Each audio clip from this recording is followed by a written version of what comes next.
그렇죠. 배우기 쉽다. 두 번째는 이거를 하는데 시간이 별로 안 걸린다. 근데 어쨌든 컨텐츠 투자 뭐 많이 알려진 단점 어떤 것들이 사실은 단점이 없기는 한데요, 별로. 근데 이제 지루하다. 이게 지루하다. 그러니까, 재미가 없을 수 있다. 네, 그러니까 재미는 없는데 돈은 벌립니다.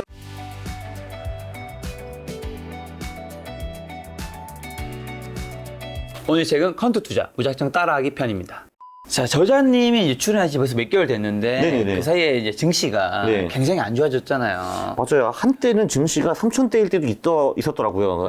아무도 기억 못하지만. 네, 그렇죠. 근데 지금 어쨌든 많은 분들이 물린 주식이 많을 텐데 네. 저자님 계좌도 거기서 뭐 크게 벗어나지는 못할 것 같긴 한데 요즘 계좌는 어떠세요? 아니요, 저는 좀 차별화가 됐습니다. 이제 어때요? 저는 이제 11월, 4월에 주로 투자를 많이 하기 때문에 네. 이제 4월 22일 날 제가 주식을 거의 다 정리했었거든요. 아. 근데 그때까지는 제가 플러스 1%를 유지를 하고 있었어요. 예, 그래서 거의 다 정리를 하고 그 후에는 이제 동적 자산 배분 같은 거 조금 하고 그리고 이제 8월에 제가 조금 또 기어 들어갔어요, 주식에. 그래서 이제 제가 제 투자 가능 자산의 15%를 주식에 슬슬 들어갔는데 요번에 손절을 했죠. 그래가지고 제가 그거에 1, 2%를 또 까먹었어요. 근데 그래도 이제 올해 전체로 봐가지고 손실이 뭐 마이너스 3%가 4%가 뭐 그 정도 나와가지고 잘 버티고 있어요, 지금. 네. 방금 전에 11월에서 4월 네. 요때만 주식 투자 좀 크게 많이 한다고 하셨는데 네, 맞아요. 네. 마켓 타이밍 주식시장 언제 좋고 좀 언제 안 좋은지 요 시기가 같은 게 있나요? 네, 이미 다 말씀을 하셨는데, 네. 이제 주식은 11월부터 4월까지가 수익이 월등히 높고요. 네, 그리고 5월, 10월에는 굉장히 안 좋습니다. 근데 그게 한국만 그런 게 아니라 네. 미국도 그렇고 전 세계 주식이 다 그래요. 굉장히 신기하죠. 왜 그런지 저도 잘 모르겠습니다. 네. 하지만 이제 과거 데이터를 분석해 본 결과 그렇다는 거고 그쵸. 그 데이터도 그렇고, 제가 뭐 지금 투자 거의 20년 하고 있는데, 저도 5월, 10월에 돈을 벌어본 적이 거의 없고요. 그래서 제가 왜 바보같이 또 8월에 들어갔는지 잘 모르겠는데, 한 달 만에 지금 너도 터지고 다시 나왔습니다. 네. 근데 다행인 거는, 그래도 이제 내 투자 가능 자산은 1, 2% 정도 까이고, 이제 빠져나왔다 이거죠. 네. 처음부터 많이 안 들어갔으니까요. 그러면 네. 지금 사실 벌써 이제 9월이니까 네, 맞아요. 네. 이제 올해 그러면 11월부터는 또 주식 투자해도 괜찮다고 보는 거예요? 지금 저자님은? 당연히 일단 10월 마지막 주에 다시 들어갈 거고요. 근데 지금 장이 지금 이 모양이기 때문에 처음부터 풀 베팅을 할 것 같지는 않고 파트 베팅을 한 다음에 이제 그 후에 진짜 또 지지 계속 빠진다라고 하면 손절하고 또 나갈 거고 근데 이게 파트 베팅을 하고 들어갔는데 제가 원하는 것처럼 주식이 오르기 시작한다 그러면은 계속 그 투자 금액을 늘릴 것 같습니다. 네, 그렇게 될 것 같아요. 어쨌든 10월 말부터는 대표님도 이제 주식 투자 비중을 조금씩 늘려나가겠다. 그렇죠, 그렇죠. 네. 자, 대표님이 근데 지금 안전하게 좀 투자하는 방법이 네. 이번에 책 내신 컨트 투자 무작정 따라하기처럼 컨트 투자를 하고 있기 때문인 거잖아요. 그렇죠. 네. 일단 컨트 투자가 뭔지 혹시 모르시는 분 계실까봐. 아직도 비퀀트들이 존재한다는 거죠, 이 세상에. 참나. 네, 그 퀀트 투자는 레시피 투자라고 보시면은 될 것 같아요. 우리가 뭐 피자를 만들고 싶다 하면은 물론 제가 정성껏 피자를 만들 수도 있겠지만 그러면 망할 거거든요. 그렇기 때문에 저 같은 경우는 피자를 만들라라고 하면은 유명한 레시피들을 따와가지고 그거를 통해서 피자를 만들 건데 투자도 마찬가지입니다. 투자에서도 그 굉장히 오래전부터 검증된 레시피들이 굉장히 많거든요. 그거랑 그대로 투자하는 것이 퀀트 투자라고 보시면 될 것 같습니다. 자, 그럼 세 달에 한 번 이제 15분 투자해서 연복리 15%, 최대 손실폭을 이제 15%로 이제 제한하는 컨트 투자 방법이 뭐예요? 일단 요 책에서는 제가 그걸 주로 이제 3박자로 설명을 많이 해요. 일단 자산 배분.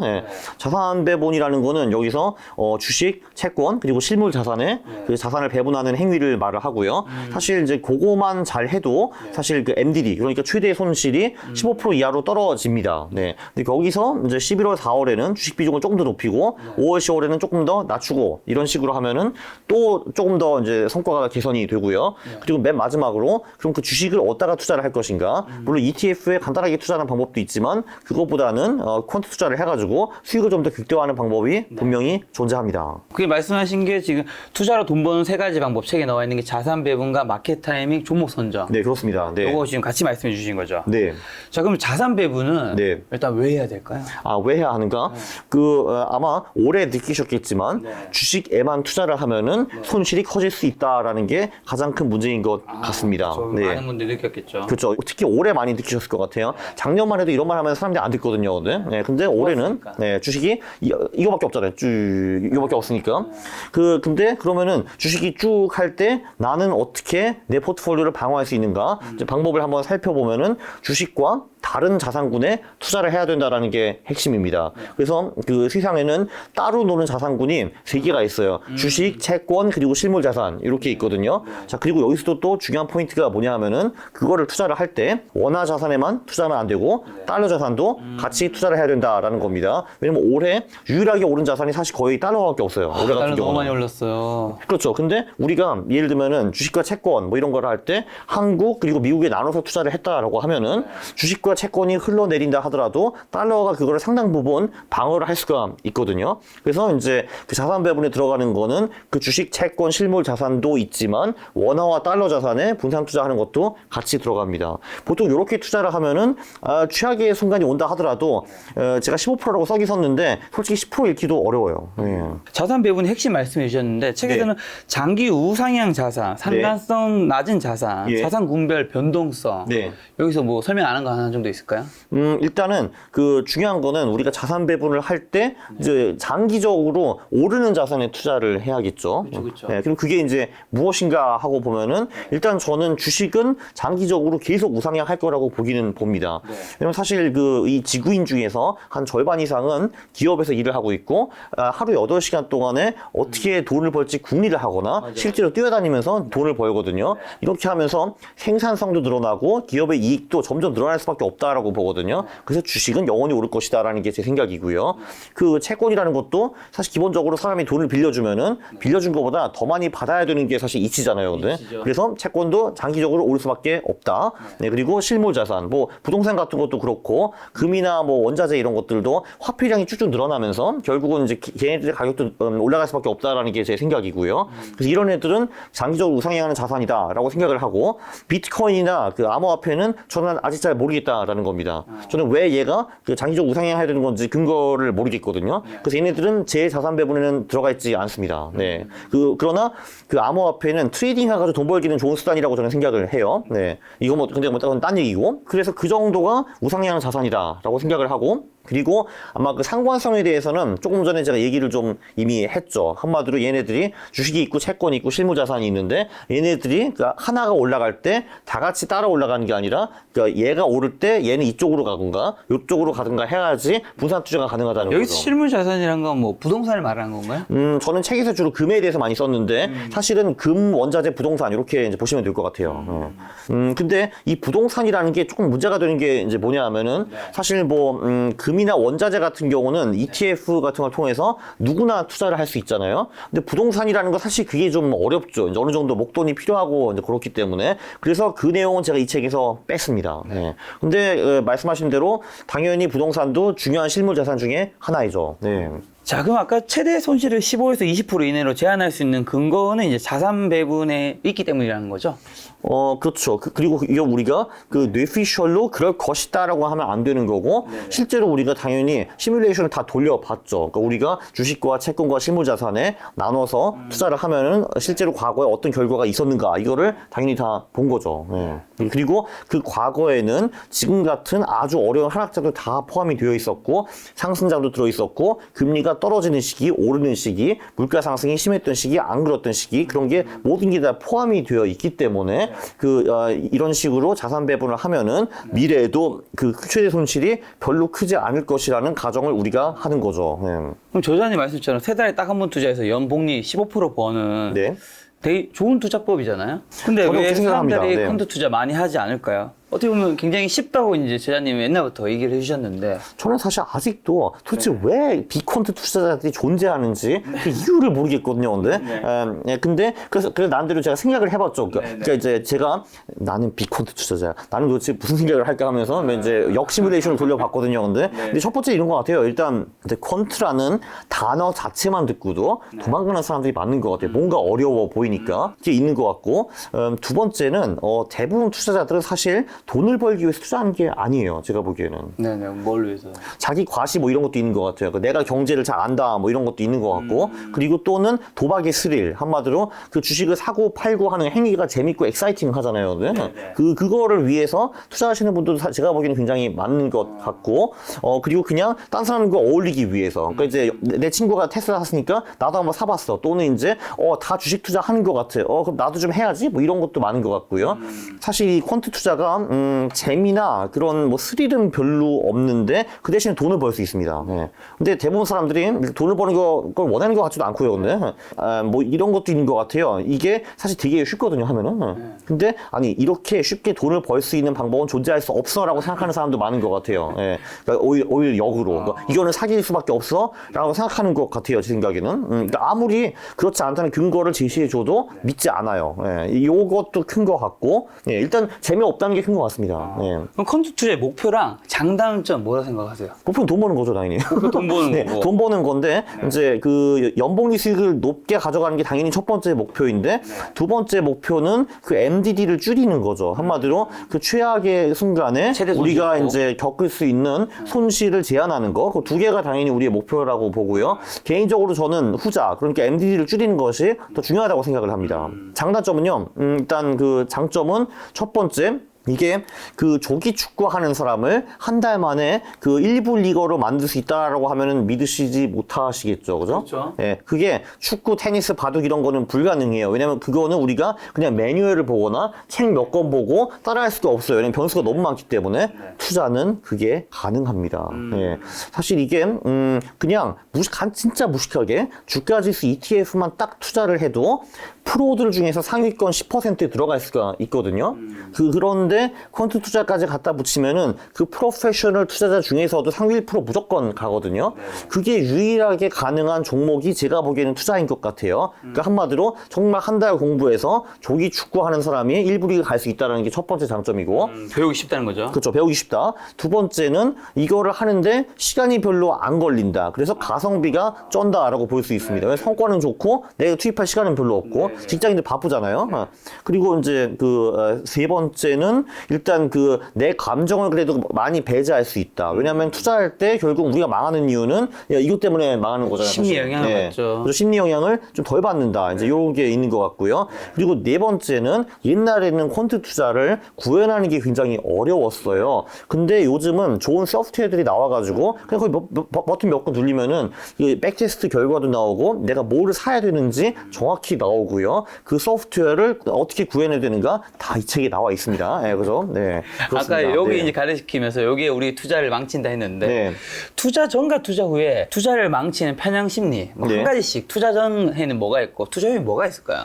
일단 그 투자 전 같은 경우는 일단 대부분 사람들은 본인이 잘났다고 생각을 하잖아요. 그게 이제 과잉 확신 편향이라고 하는데 그래서 대부분 사람들은 내가 산 주식이 떨어질 거라고 생각하지도 않고 그리고 그 주식에 몰빵하는 그런 경향이 있습니다.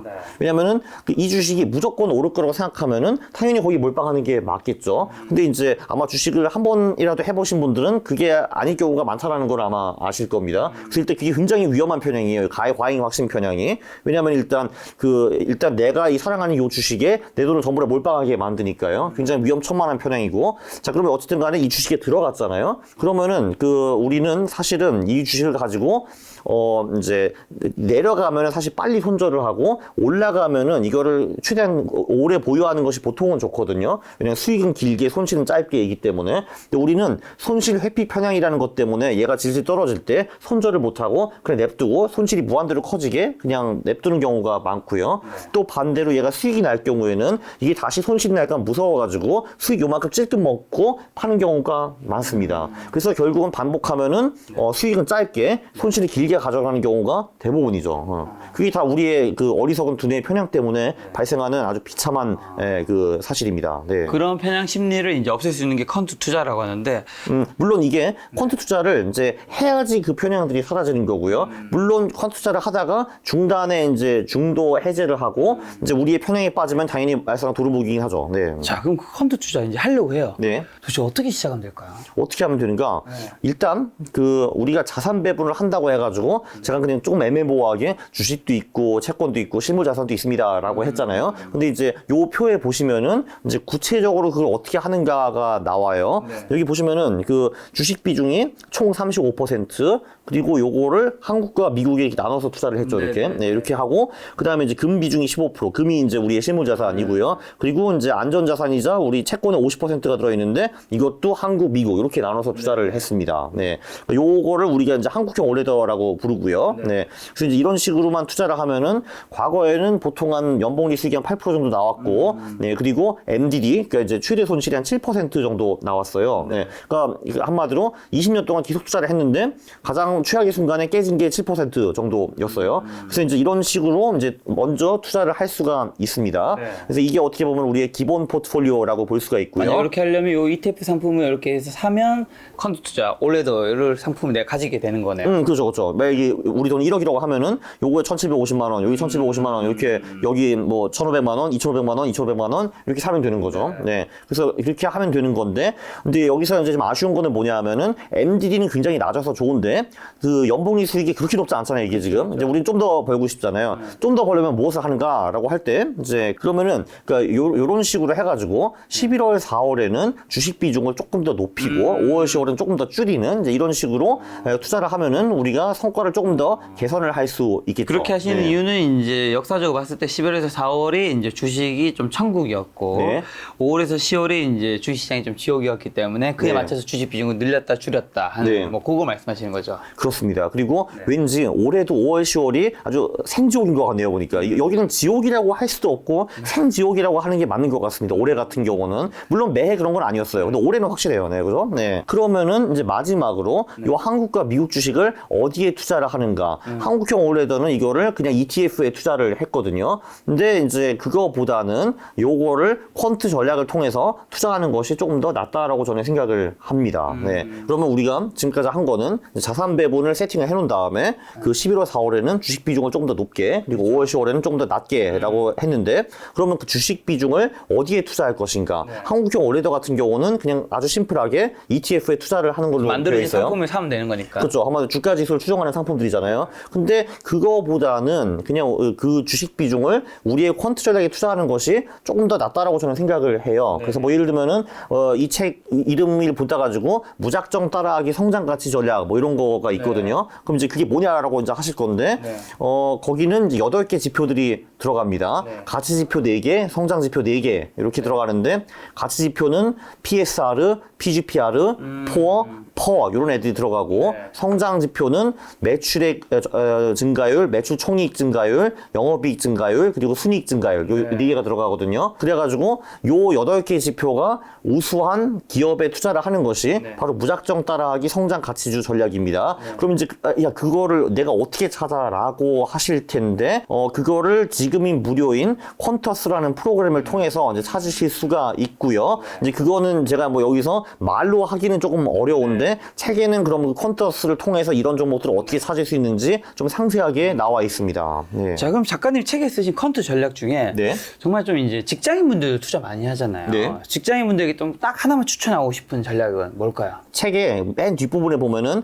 무작정 따라하기 포트폴리오라는 놈들이 4개가 나오거든요. 네, 그 중에서 사실 한 개만 골라서 하면 되기는 하는데, 그러니까 제 생각에는 일단 그 한국형 올레더를 유지를 하되 그 한국 주식 비중을 그 무작정 따라하기 성장 가치 소형주 전략에 투자하는 것이 좋을 거라고 저는 생각을 하고요. 그리고 이제 미국 쪽은 사실 그냥 S&P 500 ETF에 투자를 할 수도 있고 또는 여기 나오는 켄 피셔 전략이라는 게 있거든요. 거기에 투자하는 것도 괜찮을 것 같습니다. 네. 그렇게 해서 이제 여기 보면 표에 나온 대로 금이랑 한국 중기채, 미국 중기채 비중을 맞춰가지고 네네네. 아까 시기 또 11월에서 4월에는 비중을 늘리고 네. 5월에 10월에는 이제 비중을 낮추는 전략을 그렇습니다. 하면 네.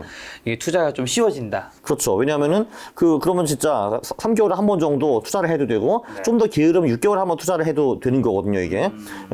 그리고 이제 대충 돌려보면은 그래도 연봉리 수익도 한 15에서 20% 원저리로 나오고 그 최대 손실은 보통 10% 미만으로 떨어집니다. 네. 근데 환율이 너무 올라서 이 미국 주식 컴퓨터 전략을 사용할 수 있을까 네. 이제 고민되신 분들 좀 많을 것 같은데 네. 한차순 생각하면 수익률이 좀 형편없을 수도 있잖아요. 어떻게 좀 보세요? 그래서 그 이제 미국 주식 같은 경우는 저는 책에 이제 2가지 방법을 제시를 해놨어요. 켄 피셔 전략이라는 게 있는데 그거는 개별주에 그냥 투자를 하는 전략이거든요. 그 참고로 켄 피셔 전략은 2개의 지표를 씁니다. 하나는 PSR라는 지표를 쓰고요. PSR는 시가총액 나누기 매출액 지표이고 PRR 그거는 이제 시가총액 나누기 연구개발비 이런 지표거든요. 근데 어쨌든 그 이제 미국 주식을 켄 피셔 전략을 통해서 개별주에 투자할 수도 있는데 사실 그냥 S&P 500 ETF ETF에 투자를 하도 되고요. 그리고 요 경우에는 우리가 환 해치 ETF를 살 수도 있습니다. 한국에서. 그러면은 달러화는 우리랑 더 이상 상관이 없어집니다. 네. 이게 그냥 환 노출 ETF를 사거나 미국 개별주를 사면요. 말씀하신 대로 그 환율 효과에 그대로 노출이 되거든요. 근데 한국에는 환 해치 ETF들도 존재합니다. 네. 그러면은 그 미국 주식의 수익만 우리가 이제 먹을 수 있는 거죠. 달러화의 변동과 상관없이. 네. 그렇게 할 수 있습니다. 근데 네. 펀드 투자가 네. 또 이게 뭐 완벽한 네. 100점짜리는 아니잖아요. 100점짜리 투자자는 어디에도 없습니다. 그렇죠. 네. 근데 어쨌든 펀드 투자 뭐 많이 알려진 단점 어떤 것들이 있고 그 단점을 좀 극복하는 방안은 뭘까요? 그쵸. 사실, 그러니까 저도 이거를 어거지로 생각을 해보긴 했거든요. 단점이 뭐, 사실은 단점이 없기는 한데요, 별로. 근데 이제, 첫 번째, 일단 지루하다? 지루하다. 그러니까 재미가 없을 수 있다. 네, 그러니까 재미는 없는데 돈은 벌립니다. 이제 이렇게 보시면 될 것 같아요. 그래서 이제 투자를 하시는 분들은 결정을 해야 돼요. 내가 재미를 추구하는 건지, 돈을 추구하는 건지. 재미를 추구하시면은, 그대로 하신 대로 그냥 하시면 돼요. 그냥 비컨트 그거 하시면 되고. 근데 이제 돈을 벌고 싶으신 퀀트가 좋긴 좋아요. 그리고 일단 두 번째는 퀀트 투자도 당연히 중간에 수익이 안 나는 구간들이 존재하고요. 그 구간이 길면은 2, 3년 정도까지 가기도 합니다. 예, 그때 많이 그만두고요, 사람들이. 그리고 이제 퀀트의 단점 중에 하나는 스토리가 별로 없어요. 예를 들면 내가 테슬라를 산다고 하면은 뭐 전기차고 뭐 위아더 월드고 뭐 이제 뭐 기술 뭐 신기술 이런 게 있잖아요. 근데 그걸로 이제 친구들과 떠들기가 되게 좋거든요. 근데 퀀트 투자는 와가지고 나는 퍼가 낮고 매출 성장률이 높은 기업을 샀습니다. 이거밖에 없잖아요. 근데 그럼 이제 노잼 해가 도망가죠, 사람들이. 근데 그래서 이제 소셜라이징 할 수가 없어요, 사람들과. 근데 이런 큰 단점이 있고요. 예, 그리고 이제 너무 쉽다. 왜냐면 사람들은 투자가 어렵다라는 상상에 빠져 있거든요. 근데 그거를 깨줍니다. 그런 단점이 있어요. 예. 그럼 이제 한국 시장과 이제 미국 시장에서 어쨌든 주식 내가 종목도 찾아야 될 텐데 네. 좀 어떤 지표 활용해서 수익률 높은 종목을 좀 찾을 수 있을까요? 저기 이제 물론 그 종목을 찾는 거는 제가 하는 게 아니라 소프트웨어를 주로 활용을 하고요. 제 책에서는 퀀터스라는 걸 사용을 했는데 뭐 이거 말고도 소프트웨어들이 몇 개 더 있습니다. 뭐 퀀트킹도 있고 뭐 젠포트도 있고 얼라트도 있고 다 있는데 일단 그러면은 우리가 이제 어떤 지표를 통해 가지고 이 훌륭한 종목들을 찾아낼지 그거를 당연히 알아야겠죠. 기본적으로 가치 지표들이 한국, 미국 둘 다 꽤 잘 먹힙니다. 제가 이제 책에서 주로 쓴 가치 지표들은 뭐 PSR라든지 PGPR, 포어, 그리고 퍼 이렇게 4개를 썼는데 그거 말고도 뭐 PBR라든지 뭐 PCR, PFCR, 뭐 배당 수익률, 주주 수익률 이런 애들도 다 잘 먹힙니다. 네.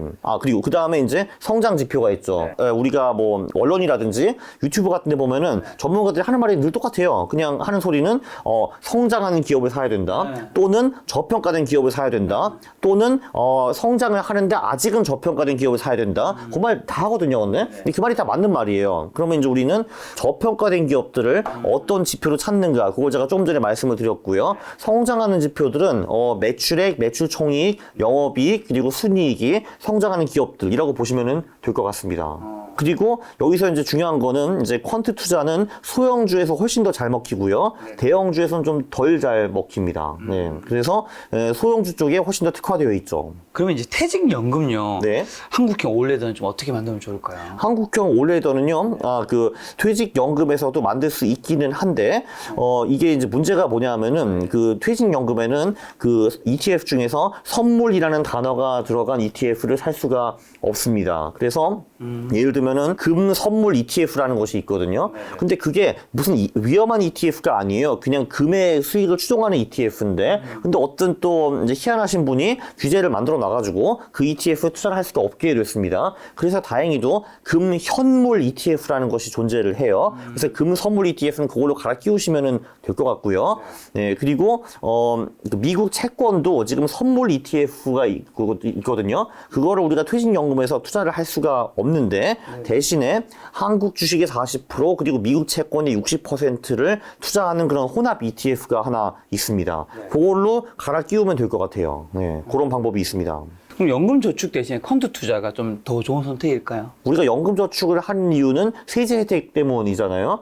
그래서 이제 우리가 이제 자산 배분을 할 때 뭐 주식, 채권 그리고 이제 실물 자산 이렇게 하는데 그 중에서 특히 해외 비중 같은 경우는 우리의 퇴직연금 포트폴리오를 통해서 투자하는 게 꽤 괜찮은 방법입니다. 그럼 세금을 덜 내거든요, 우리가. 네, 그렇죠. 근데 예를 들면 우리가 이제 주식 비중을 뭐 한국 개별주 퀀트들에게 투자를 한다라고 하면은 그거는 내 개인 기준에서 하는 것이 훨씬 더 좋겠죠. 왜냐면 우리는 양도소득에서 세금을 안 내니까요. 네.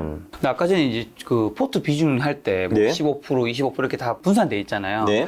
근데 보통 이제 한 번에 1억 넣어서 자산 배분을 하면 그게 되게 쉬울 텐데 네. 그게 아니라 우리가 뭐 대부분 뭐 처음에는 뭐 몇백만 원, 네. 몇 천만 원 이렇게 모아 가잖아요. 네. 이렇게 적립식 펀드 투자 방법은 좀 없을까요? 당연히 저도 적립식으로 했습니다. 왜냐면 저도 처음에 사회생활을 시작할 때는 돈이 이만큼밖에 없었고 이거를 투자하기 시작했고 그 후에 월급이 계속 들어오면서 그 월급을 계속 추가로 갖다 부으면서 제 원금이 커진 거잖아요, 이게. 그래서 뭐 그거는 뭐 굉장히 간단하게 할 수가 있는데 일단 자산 배분을 이제 해놓은 다음에 처음에 투자가 들어갔을 거 아니에요, 이만큼 돈으로. 그럼 이제 새로운 돈이 생기는데 이제 그것도 추가로 당연히 이 자산 배분에 갖다 부을 수가 있는 거고요. 이제 우리가 처음에 자산 배분을 했을 때 그 우리의 비중이 있을 거 아니에요. 우리 목표 비중. 뭐 예를 들면 뭐 한국 주식 17.5%, 미국 주식 17.5%, 뭐 그 미국 채권 25%, 한국 채권 25%, 금 15% 이렇게 있잖아요. 근데 그러면은 이제 그 시간이 흐르면은 그 비중이 변할 거 아니에요. 왜냐면 주식이 오르면은 주식 비중이 높아지는 거고 뭐 그런 식으로. 그러면은 이제 어떤 쪽은 주식 비중이 높아지고 어떤 쪽은 비중이 낮아질 거 아니에요. 그러면 새로운 돈이 들어오면은 그 비중이 낮아진 쪽에 그 돈을 갖다 부으면 되는 거죠. 네. 그래서 다시 우리의 목표 비중과 근접하게 가면 되는 겁니다. 근데 이거 리밸런싱은 계속 해야 되는 거죠.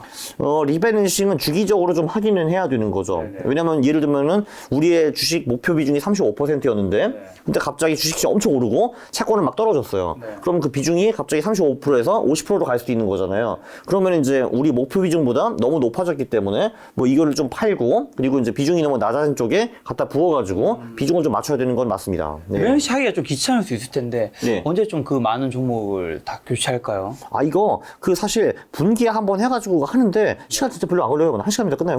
네. 생각보다 빨리 끝난다. 네, 빨리 끝납니다. 네. 그럼 분기 한번 리밸런싱 하라고 하셨는데 네. 갑작스럽게 어떤 글로벌 이슈나 사건이 터져서 네. 시장이 뭐 지금처럼 급락을 맞이했을 때는 네. 좀 어떻게 대처하는 것이 좋은지 여쭤보려고 하는데 일단 기본적으로 요 한국형 올레더 이제 플러스 11.4 그리고 플러스 이제 주식 비중을 퀀트에 투자하는 거는 이런 불상사 시나리오가 사실 다 들어가 있기는 해요, 사실. 그 안에. 그래서 사실 추가 리밸런싱을 할 필요는 별로 없기는 합니다. 네. 자, 그럼 바로 빠져나와서 뭐 시장이 안정될 때 기다리는 게 나은지랑 아니면 그대로 두는 게 나은지 질문 드리려고 하면 네. 그냥 그대로 두면 된다고요? 네. 그러니까 한마디로 여기에 나오는 그 무작정 따라하기 포트폴리오는 어떤 일이 발생한다 하더라도 중간에 사실 체인지 할 필요가 없는 포트폴리오들입니다. 네. 그럼 계속 네. 그냥 사는 거예요? 모아가고? 언제 정리를 하나요? 나중에 돈이 필요할 때 그런 거죠. 네. 근데 그런 일이 사실 안 오면 좋죠. 네. 지금 그 말씀 뜻은 이 내가 포트폴리오를 만들어 놓은 것들이 다 장기 우상향하는 자산이라고 생각하기 때문인 건가요? 그렇죠. 그리고 그 자산 배분을 통해서 그 이제 충격파를 좀 최소화하는 거죠. 예, 그 아마도 뭐 주식도 그 장기 우상향하는 자산은 맞는데 중간중간에 맨날 마이너스 20%, 마이너스 30%, 마이너스 50% 같은 충격적인 사건이 계속 오잖아요. 근데 이 자산 배분을 통해 가지고 그 충격파를 최소화해 가지고 우리의 최대 손실을 이제 15% 미만으로 이제 제한한다는 거죠. 네.